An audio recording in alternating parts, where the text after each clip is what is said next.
Hi there, SomeGuyDude here, and welcome to Let's Play The Vanishing of Ethan Carter. Now, a friend had been really suggesting this to me. I didn't know much about it. I kept seeing it popping up on the Steam splash page, but I hadn't really... I don't know, the title made me think it was more of an adventure game than a horror game, but my friend said it was really well done.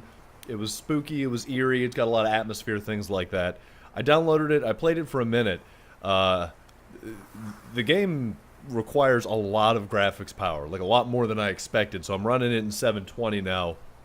So hopefully everything will work this time. I didn't get very far, you know, just like with The Evil Within, I'll say how far I got. But let's give this a shot. It is Halloween, so... this is sort of the end of the spooky cycle. I do have one other thing I really want to try, but let's do this. Now, from what I understand, this is a very story-based game, which is not a bad thing. I really appreciate that. He had said that it has a very Dear Esther feel to it, which I'm less of a fan of. Oh wait. This game is a narrative experience that does not hold your hand. This was the thing that caught my attention. A narrative Ethan Carter, I didn't know, but he knew who I was. Well, who are we? When the police won't help you and the priests don't believe you, you call on Paul Prospero. You call on me. Call on me. If you're a kid like Ethan, you're right. Plenty do. Ethan's spooky start. I'm a fan. Just like any other fan mail, but soon there were mentions I still don't know who Paul Prospero no is. Boy should know about. Didn't really explain that. Just sort of tossed me in there. But let's do it. Very few people can see. Ethan could have drawn a map. I hadn't entered Red Creek Valley yet, but already I could feel its darkness reaching out for me. Finding Ethan Carter wasn't going to be as easy as knocking on his door. I was too late for that. All right. To find Ethan, I had to figure out what this place was trying to hide from me. Now, what I did when I played the game was I basically just walked up and down this railroad a little while, and I just walked up and down it while doing this, just to kind of get a feel for my frame rate. And it was just chugging along. I mean, I could hear it screaming while it was trying to do it. And I had talked with my friend about this game, and one thing he said was that the game is heavily based on exploration. So, in the spirit of that, I'm going to walk down this little path over here. I don't even know if this is a little path over here.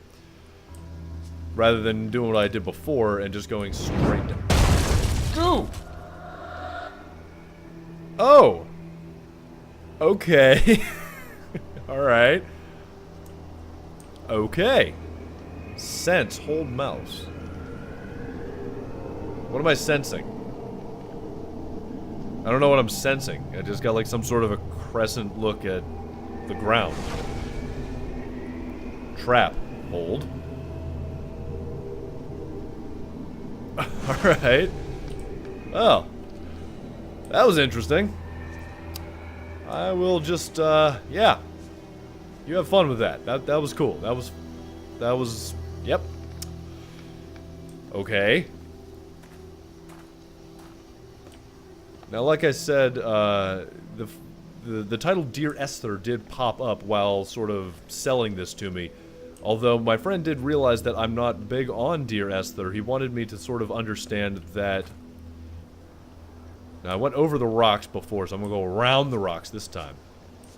Alright, rocks. You can't tell me where to go. Although I am avoiding the path that you blocked, so I guess in a sense, you are telling me where to go. In which case, well done.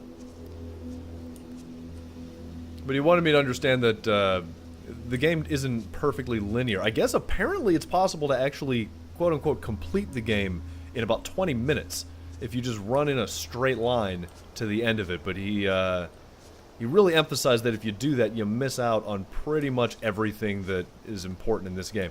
Which means we're relying on my keen sense of observation, which means we are all in trouble. Because I do not have any of that. Where am I going now? Alright, now, one thing I did like that I saw earlier, and you may have noticed, you undoubtedly did notice it, was that when something was selectable, you know, it had text that popped up, and it told me to hold the mouse button. I like that. I like that because in a game...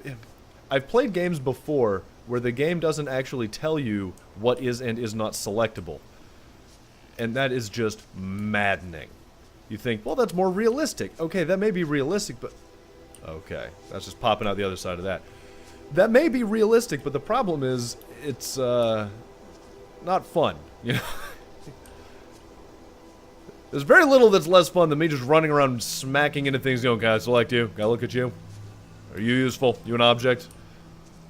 You know, it'd just be me running around in the forest just picking up rocks and looking in the whole hollows of trees.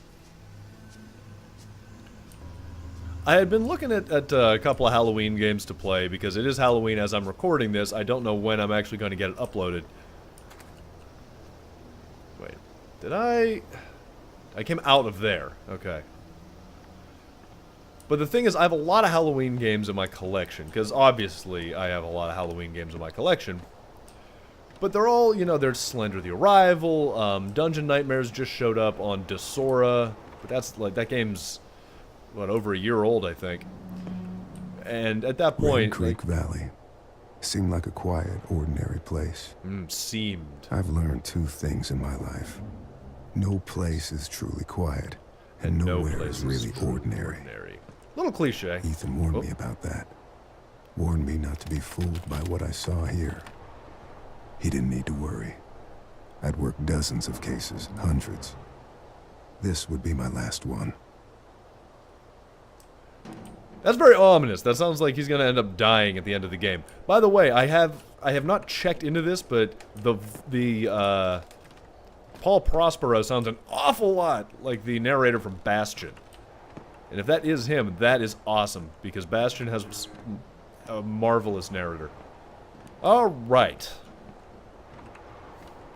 There is going to be naturally a bit of a challenge in trying to make a game that's all about sort of contemplative exploration fun for someone else to watch. But we're gonna give it a shot. It's not gonna take long before it devolves into me just babbling about life stories and talking about what I made for lunch that day. It's gonna be just a big old tumbler going along here. But the volume is up. The frame rate seems to be going well. I can run. I'm gonna run.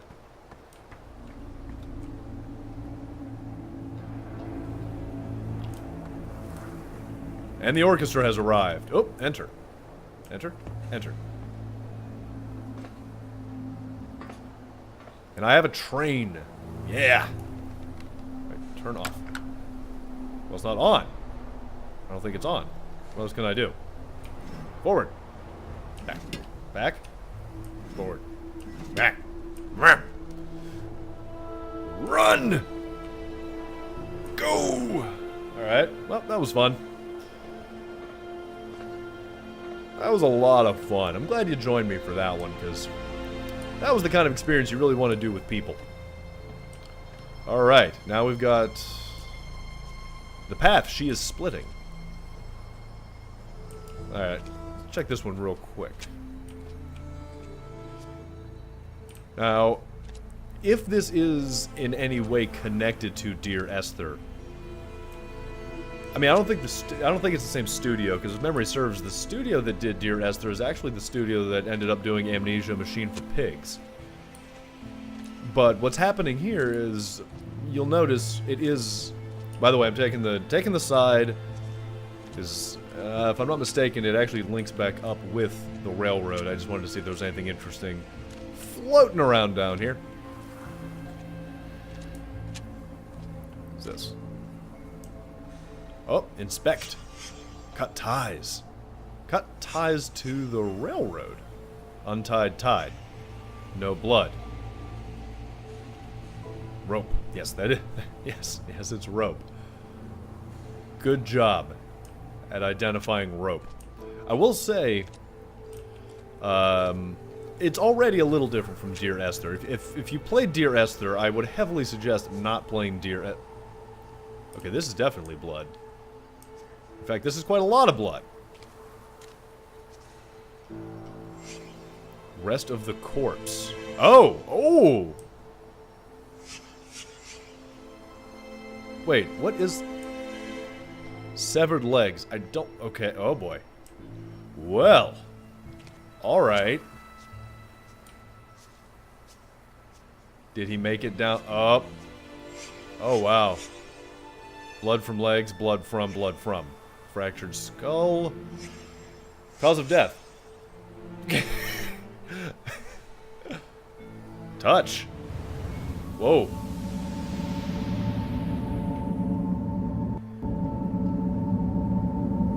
Is that gonna show me anything? Okay. Not yet. Eroded by time. Oh, this is... If I hit it again, yeah, it just does that. Now, as I was saying, if you have not played Dear Esther, I would heavily suggest not playing Dear Esther, because Dear Esther is in no definition of the term a game. I gave Dear Esther a solid 2 hours. And all it was walking around an island, and every so often it would sort of spawn... It would spawn an like an MP3 of some game audio that explained a bit of the plot. It was just pure exposition that had no real connection to what the player was doing. This is already... Alright, so we got a bridge all the way down there. I don't know if that's something I can actually go to. I don't know how much of this game is, like... I don't know how much of this game is, just wandering through the woods, and how much of it is, player-driven. That's kind of what I'm getting at here, because Dear Esther was in no way player-driven. Dear Esther was something you could do... You weren't actually participating in the game. Hell, your character in Dear Esther wasn't even part of the plot. The rocks appear to have grown over the train tracks. Yes, grown over. The rocks have fallen over the train tracks. Okay. Well, I'm gonna go wandering through the woods. Hopefully another trap doesn't swing down and almost smash me in the bumpkin there. What? No. Doesn't hit me in the noodle. The music, by the way, the visuals are wonderful, and the sound is very, very unsettling. It is marvelously unsettling. Everything just has this feel of it's not quite right. It's very spooky. Spooky's good. Spooky is very good. Because I do play a good bit of horror. And as much as I appreciate the ones that are just pure pants-shittingly terrifying, it's nice whenever a game also goes for unsettling or just unnerving. What is this? What is this? Whoa, one. Oh, 1, 2. Nope. 1, 2, 3, 4.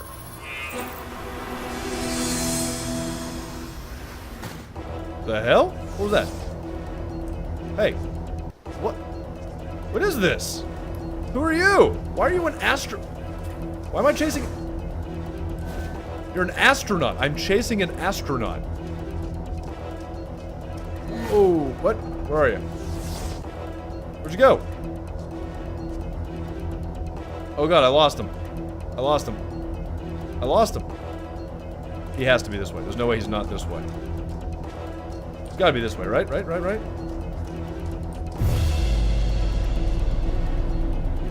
No. Where did... Oh god, I am so confused right now. I have no idea what just happened. Guys, I have no idea what that was.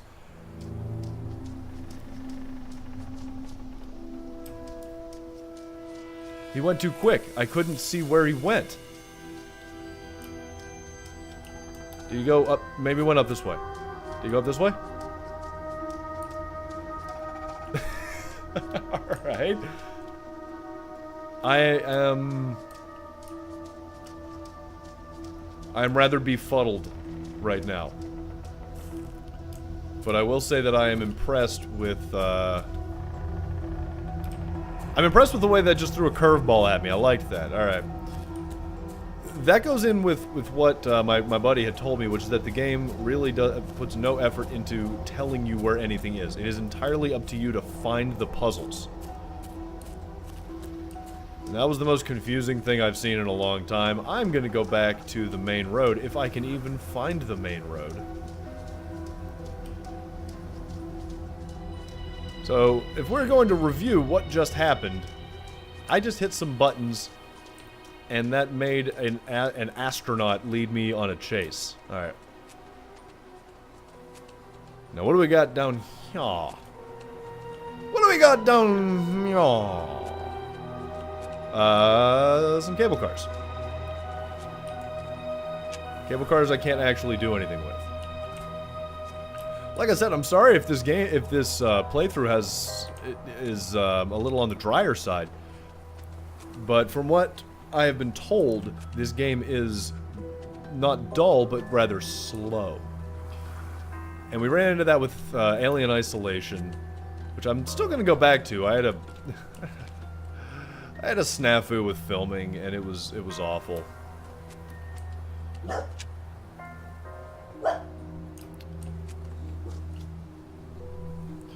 Correct, Hurley. It was terrible. Although this one has been going on for quite some time, so I'm gonna pause here, take care of the animal. We'll come back, see what else dear Esther. We'll see what else dear Ethan Carter has to offer. Seems like we're getting into civilization, so we'll check it out in the next episode. So until then, you know, check out some of the other videos I've done. Check out We Game Good. Like, comment, subscribe, send me fan mail, hate mail, whatever. It's all good. SGD out.